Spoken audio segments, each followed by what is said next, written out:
Dumating na yung mga in-order ko na seeds na mga buto from Baker Creek. This is my second year na umorder ng mga buto sa kanila. At ito yung worth ng mga buto na nabili ko. $95.50. Ayan o. Marami yan sila. And then may mga gulay dito na first time kong susubukan. Gaya nito ng purple na bush beans. Tapos may kohlrabi. And then may alugbate din sila. Oh, excited ako sa alugbate. Ito, Chinese cabbage. May, oh, ito mas excited ako dito. Red na cabbage. Ang ganito yung itsura. May puting talong. May, ano to?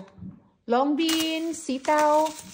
May asparagus. Yan, marami yan dyan. Ito may red na bush beans. And then dito may mga bulaklak din dito na first time kong susubukan.